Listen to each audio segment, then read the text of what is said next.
Ilmu ini adalah ilmu yang agung, menanamkan kepada anak-anak kita idola yang benar. Iman bisa bertambah, meningkatnya iman bertambah baiknya seseorang. Mutiara Hikmah. ada syariat orang sholat itu ngambil sutrah. Siapa yang punya syariat ngambil sutrah ya akhwah? Siapa yang punya syariat ngambil sutrah? Orang sholat terus dia syariatkan, mau kita katakan sunnah kayak mazhab jumhur, mau kita katakan wajib kayak mazhab sebagian para ulama, yang penting jadi orang yang sholat itu disyariatkan ngambil sutrah, menghadap sutrah. Itu untuk siapa? Untuk dua orang. Satu imam, yang kedua munfarid, orang yang sholat sendirian. Yang makmum nggak usah. Kenapa? Di semua kitab fikih itu lafadznya kan li'anna sutratal imam sutratul makmum. Yani karena sutrahnya imam itu secara otomatis menjadi sutrahnya makmum, secara otomatis menjadi sutrahnya makmum. Lah, tatkala bahas itu, hampir semua kitab fikih menyebut sebuah hadis yang dhaif. Hadis itu lafadznya sutratul imam, sutratul makmum. Yani sutrahnya imam itu sutrahnya makmum. Tapi hadisnya dhaif ittifaqan. Tapi kemudian kenapa itu lafaz tadi yang anda katakan ya kawan, sutrahnya imam menjadi sutrahnya makmum itu menjadi sesuatu yang lumrah di kalangan fuqaha. Jangan kan para fuqaha nggak beres dalilnya dhaif. Man anta wa man hum? Sampean niku sapa?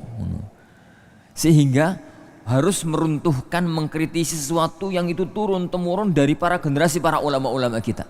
Yo boyo sopan dikit gitu loh kalau diskusi dengan para ulama itu. Ini tahu sadar diri. Ini ngukur baju di badan sendiri, betul ya? Jangan menggunakan bajunya gajah padahal dia itu kodok. Bajunya itu ya boyo sing pantes, boyo sing pantes tatkala komentar. Tatkala mengatakan ya akhwan, tatkala di kitab-kitab fikih ada lafaz semacam itu, karena mendalili dengan sebuah dalil lain yang sahih tapi lafaznya nggak tepat, lafaznya itu nggak persis. Bahwasanya kaidah sutratul imam, sutrah lil makmum itu didasari dengan beberapa dalil. Yang pertama hadis Sahih Bukhari dari Abdullah bin Abbas. Tuh aku ngomong ini ya siapa lah. Hadis Sahih Bukhari dari hadis Abdullah bin Abbas.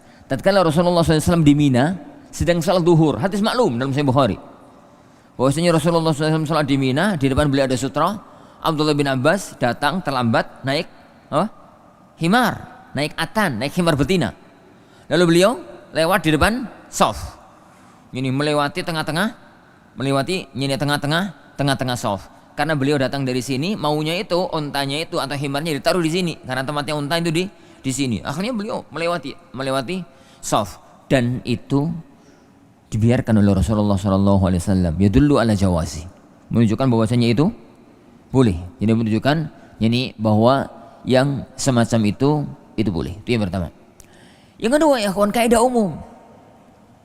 umum yang disebutkan oleh beliau sallallahu alaihi wasallam, al-imamu dhamin. Yang namanya imam itu adalah penjamin.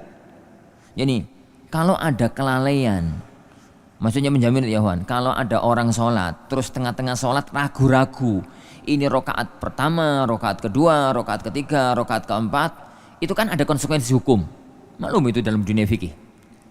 Tapi kalau dia jadi makmum, wis manuto imam dan nggak perlu sujud sahwi. Enak ya aku jadi imam, wae ruku melok ruku, wae ngadeg melok ngadeg. Ini wae apa melok apa gitu. Karena al-imam itu dhamin, dan beberapa dalil yang lain. Sehingga yani ketetapan ahlul ilm, ketetapan para ulama, sutratul imam, sutratul makmum itu paten. Meskipun dalil dengan lafaz itu dhaif. Dalil dengan lafaz itu dhaif. Dan ini yang kadang-kadang sering jadi masalah, ya kawan. Jadi kenapa sih para ulama menyebutkan hadis itu dhaif? Yuk kenapa ya? Yuk kenapa? Banyak yang diinginkan oleh para ulama tatkala menyebutkan yang semacam itu. Hingga nggak perlu heran dengan kitab-kitab yang punya judul Al-Arba'un. Meskipun hadisnya dhaif. hadis yang tegas dengan lafaz man hafidha arba'ina hadisan, barang siapa yang menghafal dariku 40 hadis itu maka janjinya begini begitu, itu disepakati oleh para ulama hadis yang dhaif. Tapi para ulama melakukannya, mengamalkannya karena melandasinya dengan landasan-landasan yang lain, dengan landasan-landasan yang lainnya.